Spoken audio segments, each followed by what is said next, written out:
Les voy a pedir que preparen su Biblia, por favor, y vayamos al libro del Éxodo. Vamos a ir al capítulo número 28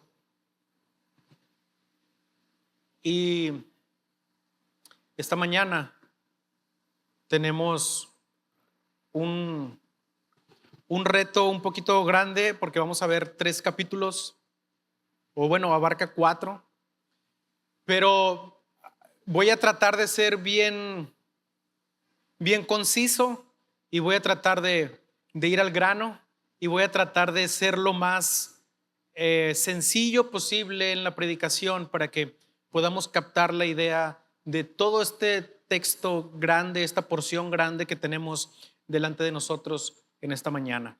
Así es que vamos a hacer una oración, a poner en manos del Señor este tiempo y después pasamos a la exposición de la palabra. Tengan ahí listo Éxodo capítulo número 28.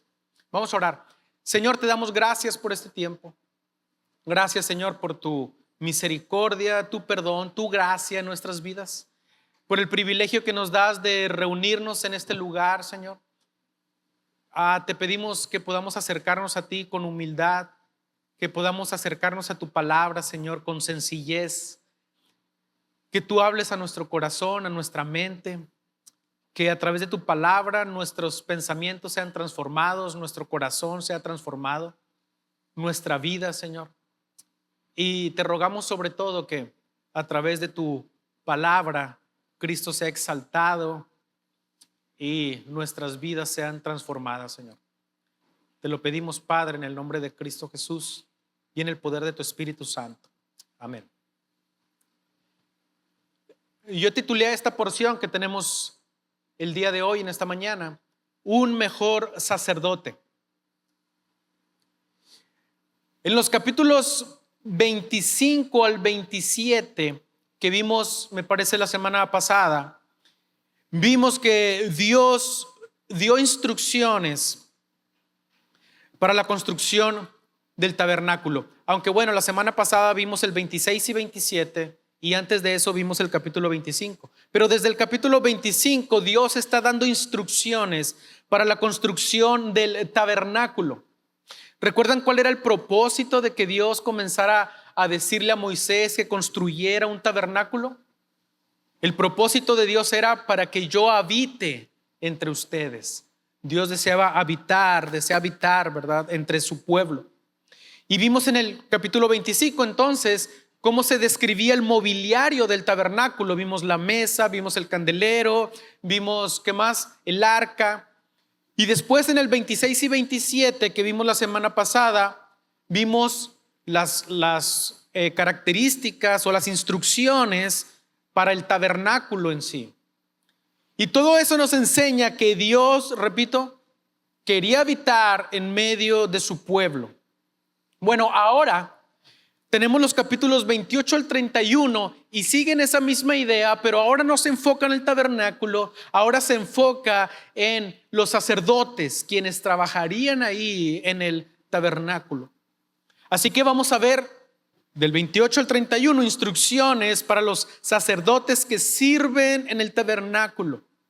De manera que vamos a abarcar todos estos capítulos, pero lo haremos de una manera sencilla, o trataré de hacerlo de la manera más sencilla posible para poner a flote la idea central. No quiero perderme en tantos detalles que nos puedan distraer de la idea central de esta gran porción. Y como una idea general, yo quiero que tú te lleves esto en tu corazón. Sin santidad nadie puede acercarse a Dios. He dividido todos estos capítulos en 3 sencillos encabezados. Capítulo 28 vamos a ver las vestiduras del sacerdote. Capítulo 29 vamos a ver la consagración del sacerdote. Y en el capítulo 30 vamos a ver nuestro sumo sacerdote.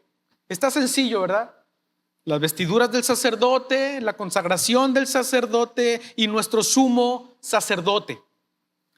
Así es que déjenme comenzar para que nos alcance el tiempo. Vamos a ver nuestro primer encabezado, todo el capítulo número 29. Las vestiduras o las vestiduras del sacerdote. Perdón, capítulo 28. Todo el capítulo 28 tenemos instrucciones sobre las vestiduras que debía usar el sumo sacerdote. Y les voy a pedir que, hermanos, enfoquemos toda nuestra atención en ese sermón, porque voy a estar dando muchas características y al final vamos a hacer unas conclusiones importantes que tienen que ver con todos los capítulos que vamos a ver.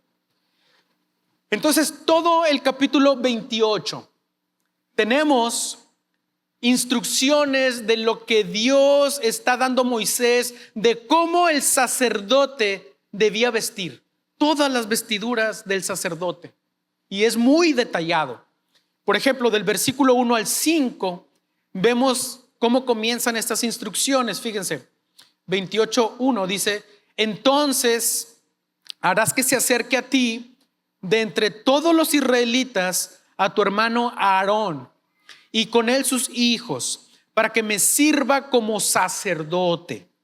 Aarón con Nadab, Abiú, Eleazar e Itamar, hijos de Aarón.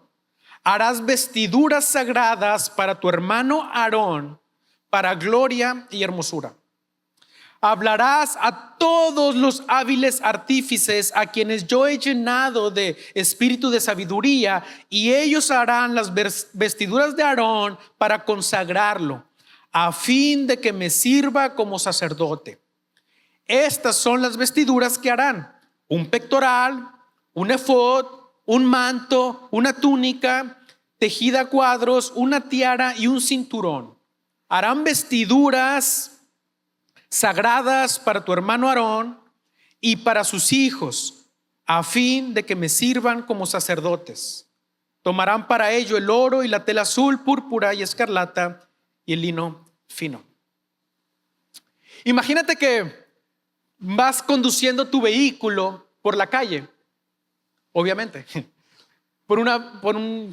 cualquier calle que se te venga a la mente, y se para una persona enfrente de ti, así tal cual, vestida de civil, y te hace un alto. Tú vas a decir: ah, caray, este loco que tiene, si no se quita me lo llevo de encuentro, ¿verdad? Pero qué diferente sería si tú vas conduciendo tu vehículo y enfrente de ti se para un oficial de tránsito. ¿Cómo lo distingues? Obviamente con un uniforme, ¿no? Y tú dices: ah, caray, él representa la autoridad que el Estado le ha conferido. Y claro que te vas a detener, ¿verdad? Si no sabes que es un multón.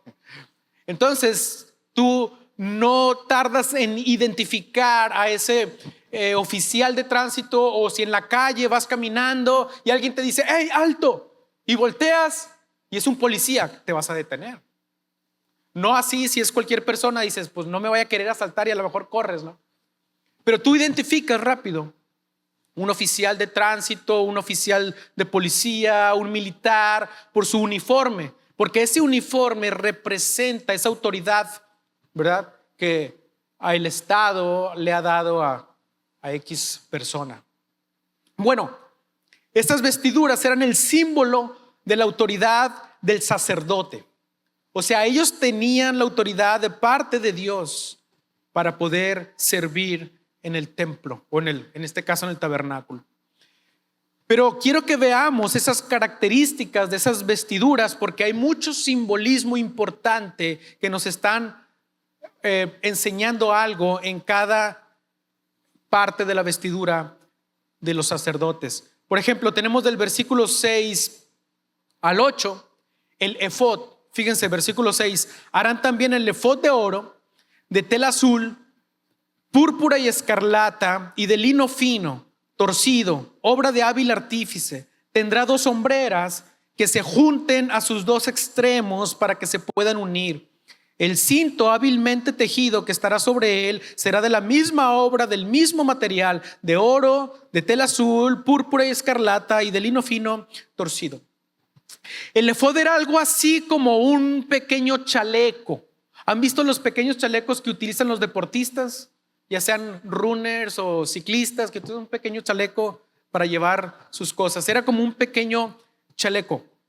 Y bien interesante, de los versículos 9 al 14, se dice que ese chaleco debía llevar 2 piedras. Y en cada piedra, en una, los 6 nombres de los hijos de Israel, y de la otra parte, los otros 6 nombres de los hijos de Israel. Recuerden que los nombres de los hijos de Israel representaban todas las tribus de Israel, por lo tanto representaban todo el pueblo. Esa es la idea. Entonces ellos debían llevar los nombres de todo el pueblo. O sea, las 6 tribus de un lado, las 6 tribus del otro lado en este efod. Y eso serviría, según estos versículos, como un memorial para que Aarón los llevara delante del Señor. Fíjense bien, vamos al versículo 12. Dice: pondrás las 2 piedras en las sombreras del efod como piedras memoriales para los hijos de Israel, y Aarón llevará sus nombres delante del Señor sobre sus 2 hombros por memorial. O sea, el sacerdote llevaría en su vestimenta los nombres de todo el pueblo. ¿Para qué? Para que cuando se presentara ante el Señor, cuando se presentara ante Dios, llevaría como un memorial ahí presentes a todo el pueblo. ¿Recuerdan? Un sacerdote, el sacerdote tenía la función de representar al pueblo ante Dios. El pueblo no puede entrar en la presencia de Dios. ¿Por qué? Porque son pecadores. Es lo que hemos visto estas últimas semanas. Y después, versículo 15 y 16, dice: harás el pectoral del juicio. Aquí viene otra característica de las vestimentas. Era el efod y ahora vemos el pectoral del juicio. Obra de hábil artífice. Lo harás como la obra del efod. De oro, de tela azul púrpura y escarlata, y de lino fino torcido lo harás. Será cuadrado, y doble, de 1 palmo de largo y de 1 palmo de ancho. Ese pectoral debía ser colocado en la parte delantera del efod. Mira, versículo 22. Dice: harás en el pectoral cadenillas de oro puro en forma de cordones trenzados. Harás también en el pectoral 2 anillos de oro, y colocarás los 2 anillos en los 2 extremos del pectoral. Pondrás los 2 cordones de oro en los 2 anillos en los extremos del pectoral, y colocarás los otros 2 extremos de los 2 cordones en los engastes de la filigrana, y los fijarás en las hombreras del efod, en la parte delantera. Entonces, en la parte delantera tenemos el pectoral. Tenemos ese pequeño chaleco que es el efod, y en la parte delantera el pectoral. Debe ir colocado en la parte delantera. Y vemos que ese pectoral, si vemos del 17 al 20, yo les voy a dar el resumen para que no estén leyendo todo. En casa, por favor, lo desmenuzan. Del 17 al 20 vemos que ese pectoral llevaba 4 hileras de piedras, o sea, otras piedras, y cada hilera eran 3 piedras, y ahí dice qué piedras debían ser llevadas. Entonces, esas 4 hileras de 3 piedras cada una, ¿cuánto nos da? 12 piedras. Nuevamente dice el versículo, este pasaje dice que eso representaría nuevamente a los hijos de Israel, las 12 tribus o todo el pueblo en su conjunto. Nuevamente llevaría entonces los nombres del pueblo de Israel en los hombros, pero también en el pecho, que más adelante dice en el corazón, ¿verdad? En esa parte. Nuevamente, hermanos, recuerden esta imagen. El sacerdote representaba al pueblo ante Dios. Así que eso nos indica que Aarón, el sacerdote, sumo sacerdote, llevaría en su corazón, en el pectoral del juicio, el nombre de los hijos de Israel, para recordarlos, y vuelve a repetir, para llevarlos como un memorial ante el Señor. O sea, para que cuando el sacerdote se presentara al Señor, llevaba ahí el recordatorio de todo el pueblo. Así que el sacerdote llevaría el nombre de los hijos de Israel tanto en los hombros como en el corazón.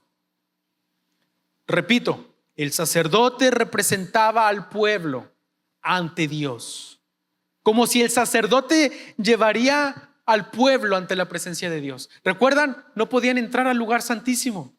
No podían estar en la presencia de Dios. Ningún pecador resistiría estar en la presencia de Dios. Así que el sacerdote, representando al pueblo, es como si llevara al pueblo a la presencia de Dios. Nadie podía entrar a la presencia de Dios y salir vivo. ¿Recuerdan eso? Ningún pecador podría entrar a la presencia del Señor. Pero aún así, lo que vemos es que solo el sacerdote podía entrar a la presencia del Señor en representación del pueblo. Por eso Dios está dando instrucciones muy puntuales de cómo debe ser la vestidura o las vestimentas del sacerdote. No olvidemos, repito, hermanos, perdónenme que sea tan repetitivo, pero no quiero que lo olviden. El sacerdote representa al pueblo ante Dios. Grábenselo en su mente. Después tenemos el manto. Versículo 31, acompáñenme hasta el versículo 31. Dice: harás asimismo el manto del efod, todo de tela azul. Habrá una abertura en el medio de su parte superior. Alrededor de la abertura habrá una orla tejida como la abertura de una cota de malla, para que no se rompa. En su borde inferior harás granadas de tela azul, púrpura y escarlata. Alrededor, en todo el borde, imagínense, y entre ellas también alrededor, campanillas de oro. Una campanilla de oro y una granada, otra campanilla de oro y otra granada. Así alrededor de todo el borde del manto. Estará sobre Aarón cuando ministre, o sea, tenía que llevar ese manto. Y el tintineo se oirá cuando entre en el lugar santo delante del Señor y cuando salga, para que no muera. Esas campanillas tenían que sonar cuando Aarón o los sacerdotes estaban ministrando. Cuando Aarón estaba ministrando, entraba al lugar santo, el lugar santísimo, entraba y estaba ministrando, se oían las campanillas, el tintineo, el sonido de las campanillas, cuando entraba y cuando salía.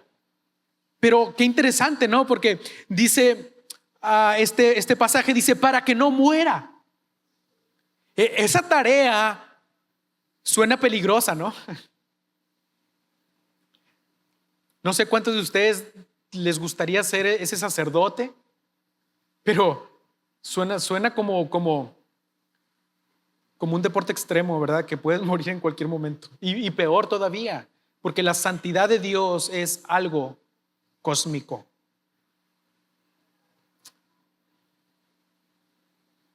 Así que porque el sacerdote necesitaba de esas campanillas para no morir. ¿Por qué? ¿Por qué el sacerdote necesitaba esas campanillas para no morir?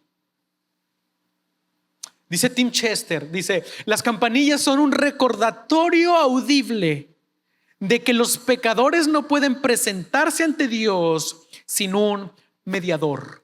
Era como que esas campanillas estaban indicando que el que estaba ahí era el sacerdote y no cualquier otra persona. Era como un recordatorio audible, repito, según Tim Chester, para recordar que los pecadores no podían presentarse ante Dios sin un mediador. Si alguien entraba sin ese tintineo, moría, porque no era el sacerdote y no llevaba todas esas especificaciones. Ahorita vamos a ver, para que el sacerdote pudiera entrar. Y luego vemos versículos 36 al 38, vemos una especie de turbante.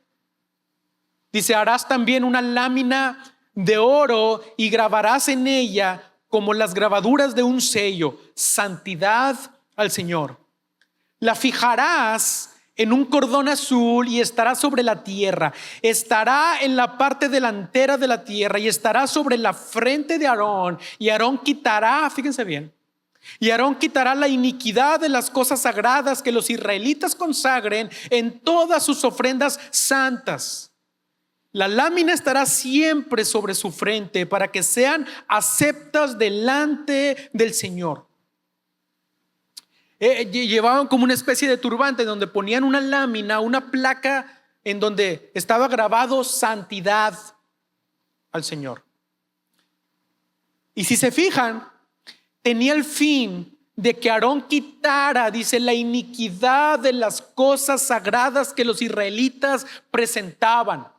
Suena raro, ¿no? ¿Cómo quitar la iniquidad si ellos están presentando algo sagrado?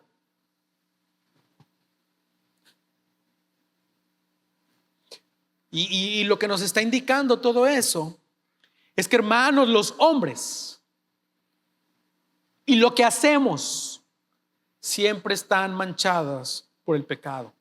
Aún las cosas buenas, aún los dones que Dios da a nosotros, hermanos, no los presentamos completamente santos porque están manchados por el pecado. Necesitaban también incluso los sacrificios que llevaban ante Dios. Necesitaban el sacerdote quitar la iniquidad de esas cosas sagradas que los israelitas presentaban ante Dios. Qué interesante, ¿no? Todo tenía que ser mediado por un sacerdote, todo.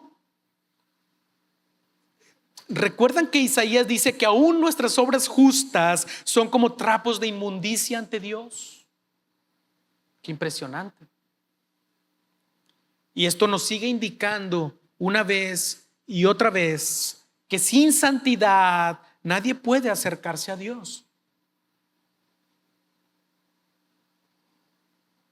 Y eso es lo que quiero repetirte una y otra vez durante todo el sermón. Sin santidad nadie puede acercarse a Dios. Y luego del versículo 39 al 41 tenemos la túnica, el cinturón y la mitra. Fíjense, versículos 39. Tejerás a cuadros la túnica de lino fino y harás una tiara de lino fino. Harás también un cinturón, obra de un tejedor.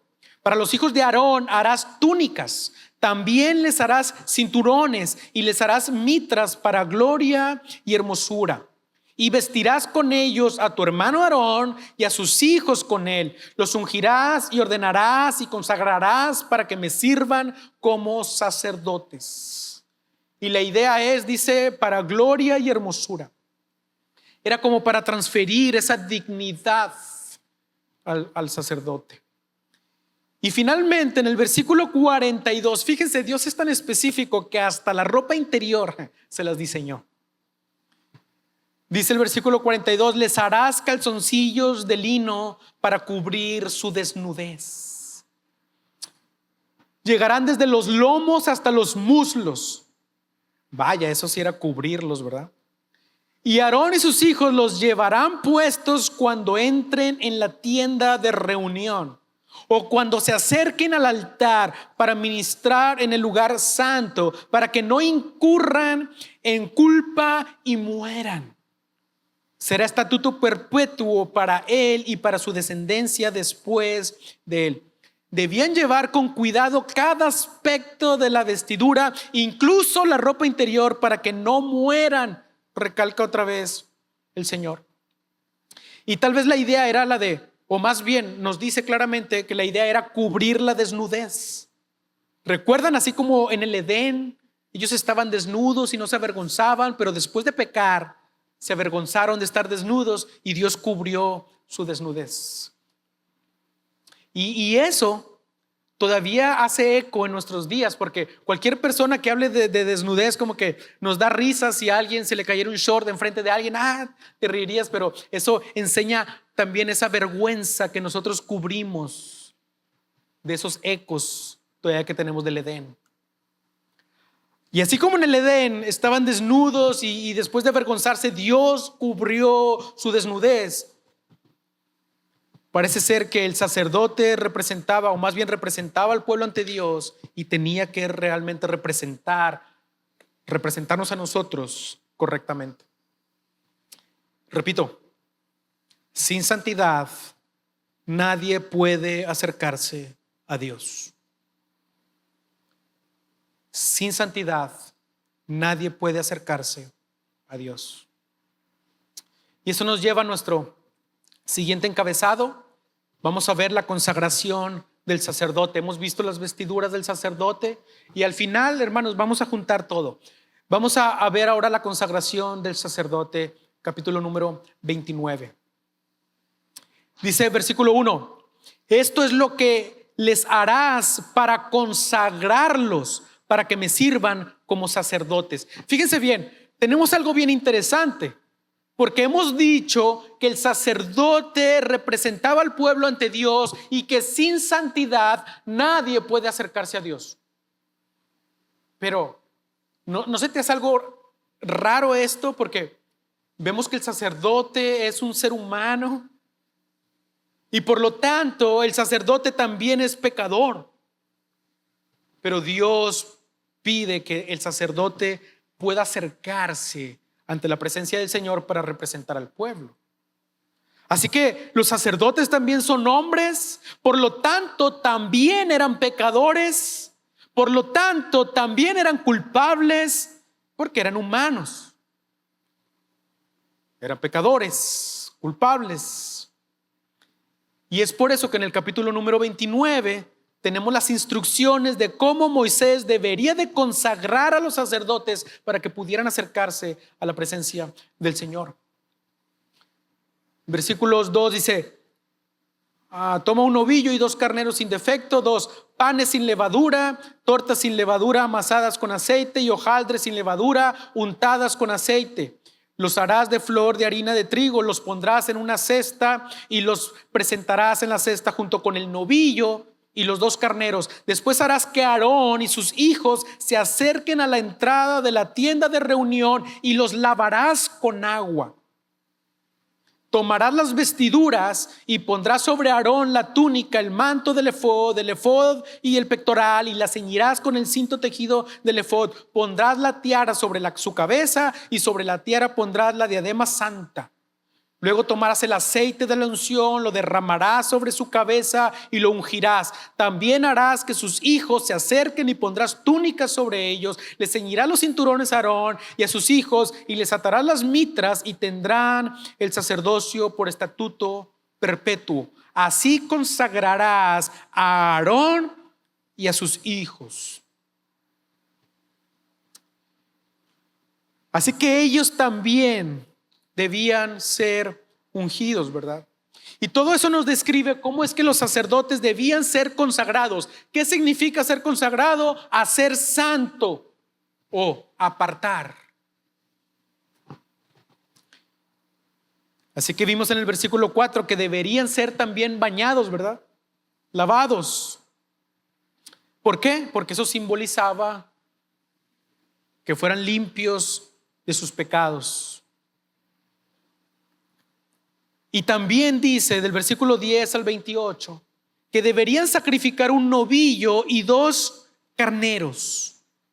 Si se fijan, los sacerdotes debían de poner las manos sobre los animales. Estos animales que iban a sacrificar, los sacerdotes tenían que poner sus manos sobre esos animales.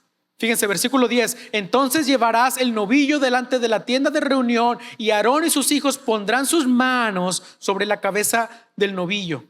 Luego versículo 15: también tomarás uno de los carneros y Aarón y sus hijos pondrán sus manos sobre la cabeza del carnero. Luego versículo 19: entonces tomarás el otro carnero y Aarón y sus hijos pondrán sus manos sobre la cabeza del carnero.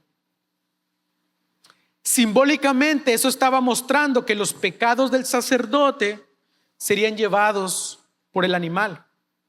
Por eso el animal era sacrificado. El animal llevaba simbólicamente el castigo del sacerdote, el pecado del sacerdote, y como ese animal llevaba el castigo, tenía que morir. Y todo ese simbolismo que tenemos aquí de consagración es para que entendamos que el sacerdote, antes de representar al pueblo y poder presentarse ante la presencia del Señor, él también tenía que llevar la propiciación de sus pecados y la propiciación de los pecados del pueblo. Pero primero él tenía que consagrarse. Los sacerdotes debían hacer propiciación por sus pecados antes de ser ordenados como sacerdotes, y ellos deberían de ser lavados. ¿Por qué? Porque también eran pecadores.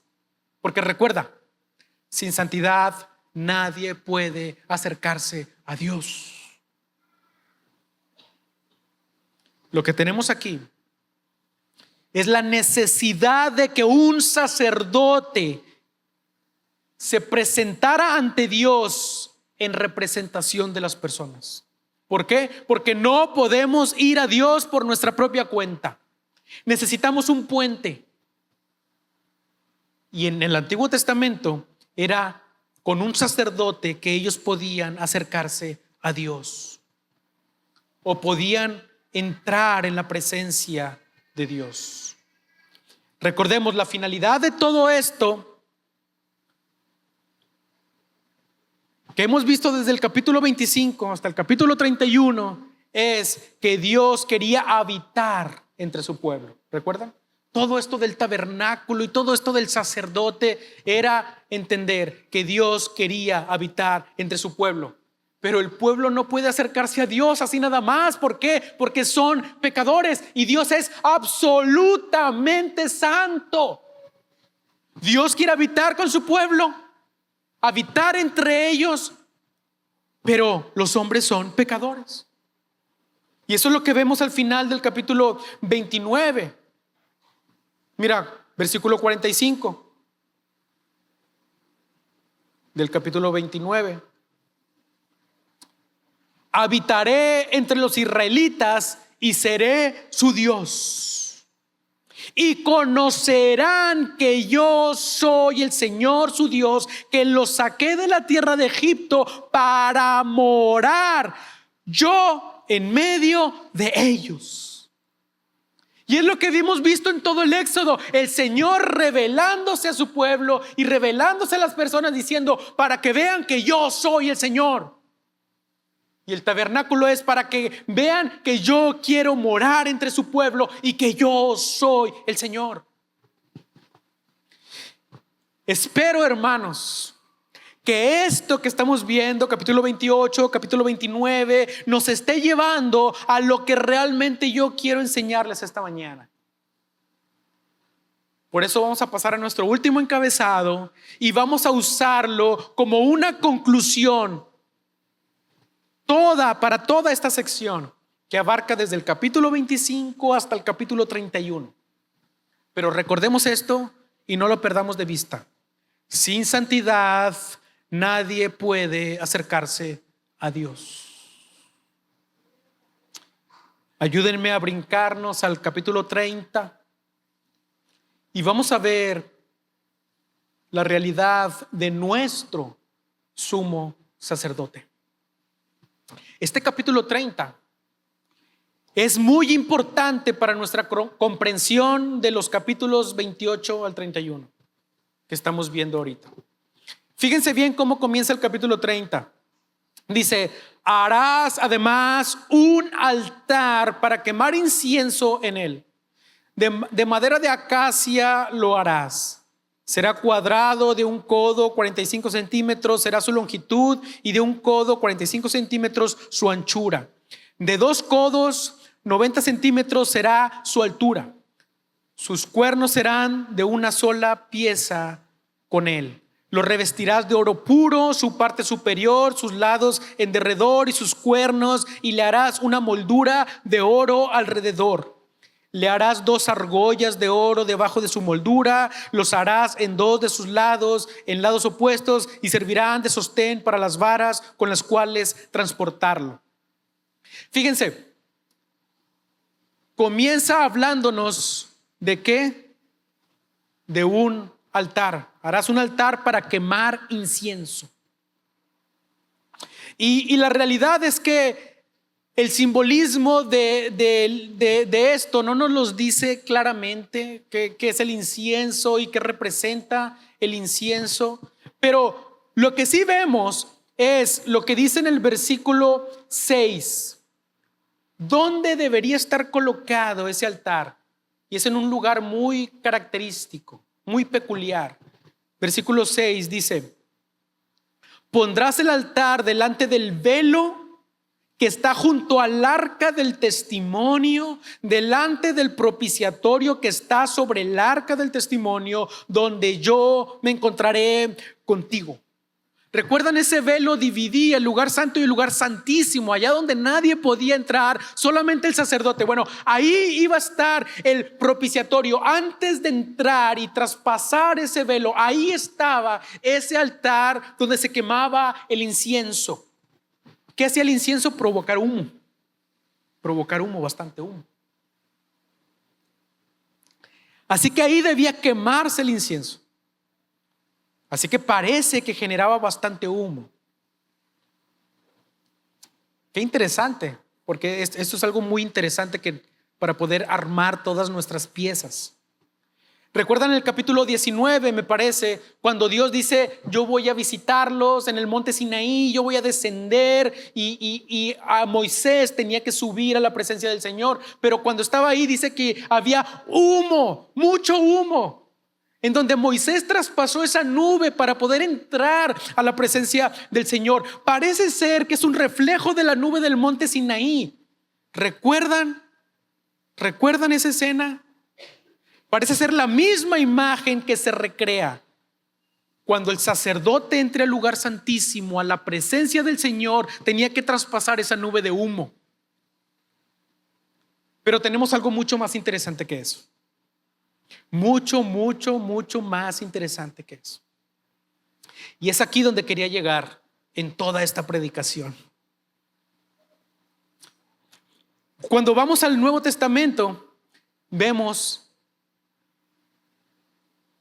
el autor de Hebreos. Acompáñenme a Hebreos, por favor, capítulo 9. Y el autor de Hebreos, capítulo 9 de Hebreos, es como un comentario a estos capítulos del Éxodo. El autor de Hebreos describe, en el capítulo 9, describe el tabernáculo, describe su mobiliario del versículo 1 al 5, y después dice que todo eso era solamente como una sombra de lo real, de lo verdadero.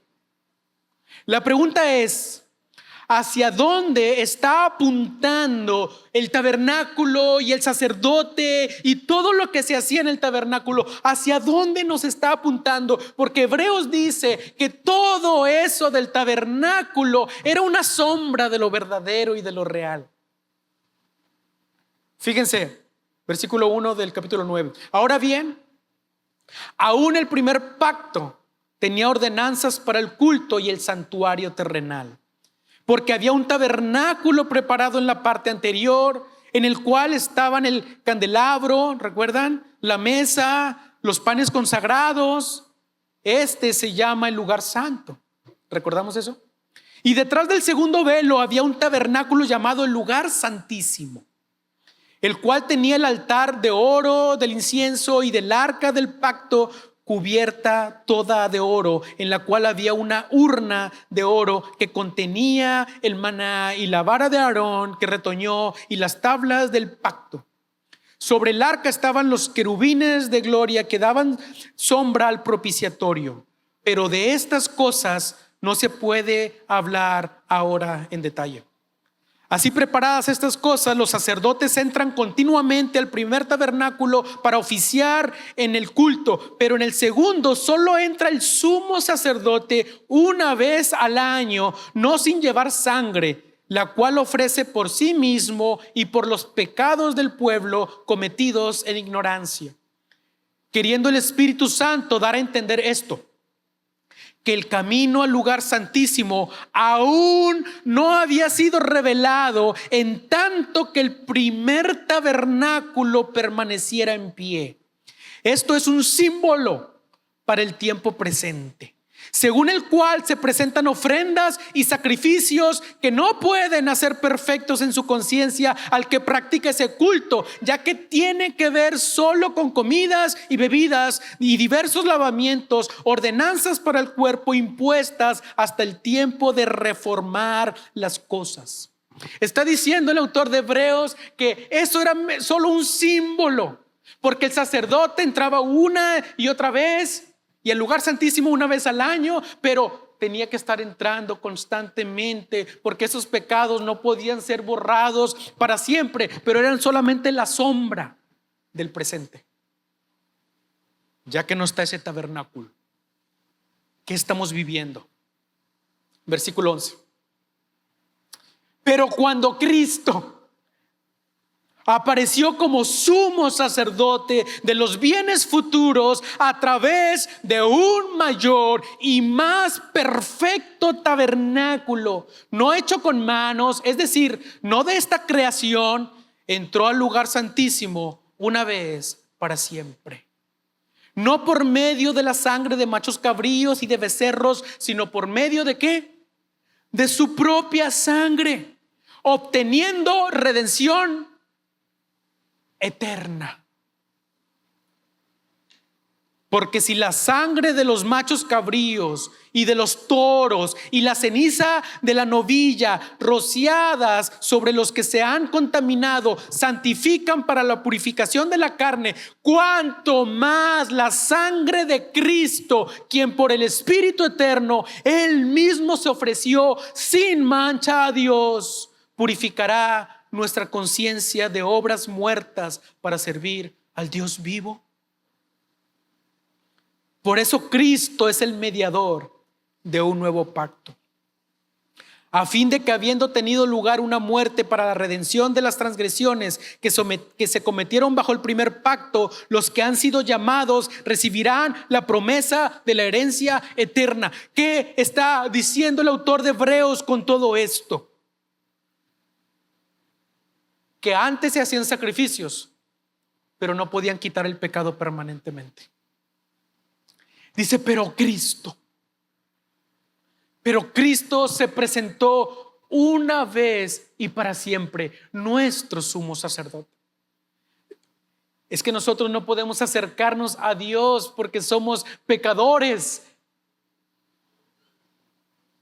pero podemos hacerlo solamente a través de Cristo, porque Él es el que nos santifica para siempre. Entrar al tabernáculo era como entrar al cielo, a la presencia de Dios mismo. Pero Cristo no entró en un tabernáculo hecho a manos. Cristo entró al lugar santísimo, al cielo, cuando murió, resucitó y ascendió.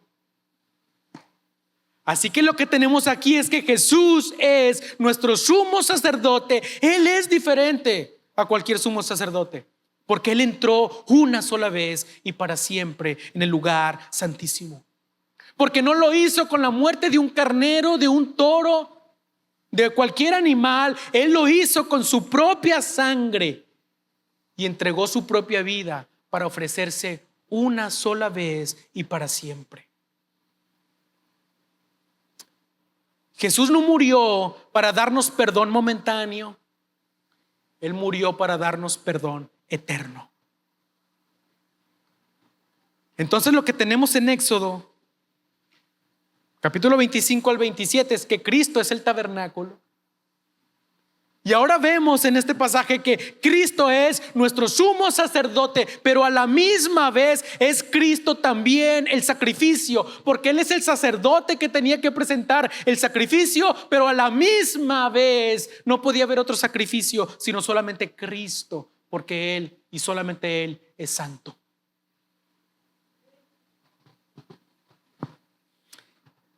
Hermanos, es en Cristo que encontramos todas las riquezas de la infinita gracia y misericordia de Dios. Solamente es Cristo en quien encontramos todas las riquezas de la infinita gracia y misericordia de Dios. No importa cuán pecador seas o cuán profundo has caído, es en Cristo que encontramos todas las riquezas de su infinita gracia y misericordia. Tú puedes acercarte a Dios y a la presencia de Dios solamente a través de Cristo. Y hay mucho que pudiéramos decir, pero finalmente quiero que veamos todo este conjunto.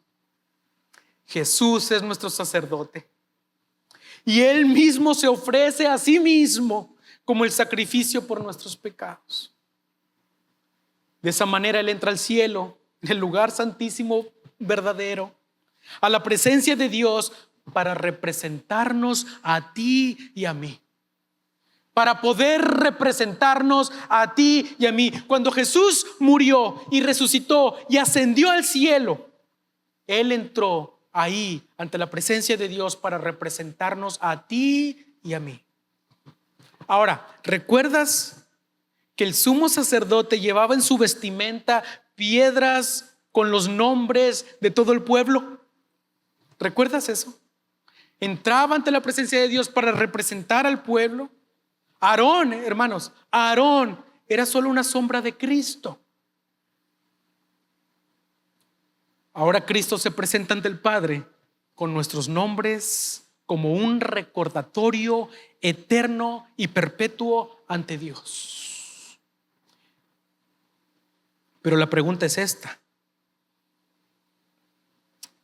¿lleva Cristo tu nombre ante el Padre?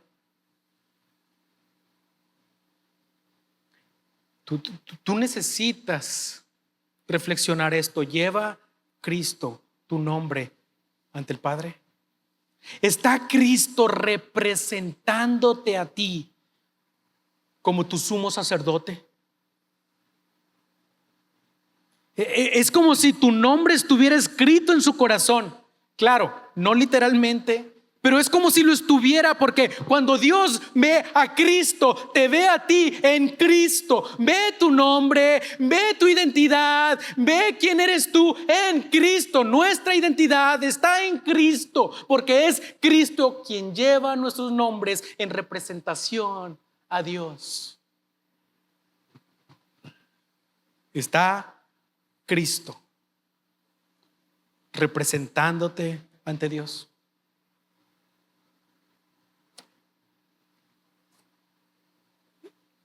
Y quiero decirte eso, hermanos, cuando tú falles, cuando sientas el dolor de tu pecado, cuando tú dudes de tu salvación, contempla al verdadero sumo sacerdote. Contempla a Jesús.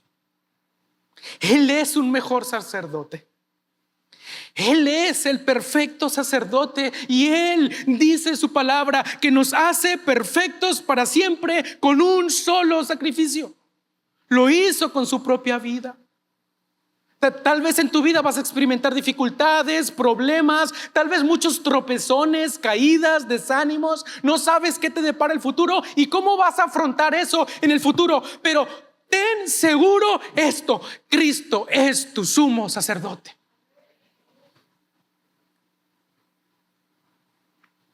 Déjame decirte algo. Tú puedes estar seguro de algo. Jesús está en el cielo.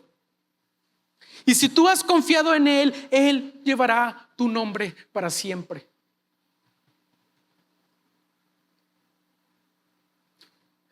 La pregunta que tú necesitas contestarte es esta: ¿estás tú en Cristo? ¿Estás tú en Cristo?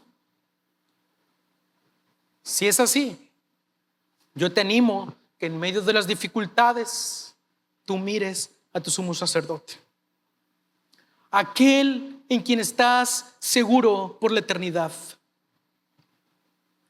Pero si tu respuesta es no, si no estás en Cristo, déjame decirte que tú puedes venir ante Cristo. Él puede perdonar hasta tu pecado más atroz y vergonzoso. Él cubre tu desnudez, Él cubre tu pecado, Él cubre tu desgracia, porque Él no es un sacerdote pecador como los del Antiguo Testamento. Él es el sumo sacerdote santo, santísimo para siempre. Y Él se ofreció como ese sacrificio perfecto ante Dios, para que tú puedas ser limpio verdaderamente y para siempre. Solamente ven a Él en arrepentimiento y fe. Necesitas a Cristo desesperadamente. Necesitas a Cristo urgentemente. Necesitas que Él sea quien te represente ante Dios, porque sin santidad nadie verá al Señor. Nadie podrá ver al Señor. Sin santidad nadie puede acercarse a Dios. Solamente a través de Cristo. Vamos a ponernos en pie, hermanos, en esta tarde.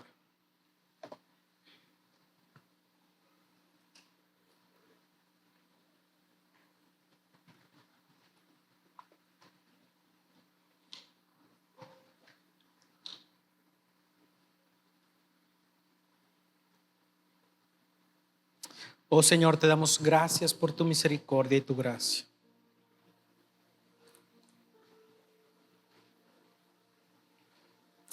Gracias, Señor, porque tú no nos has dejado desamparados. Tú has provisto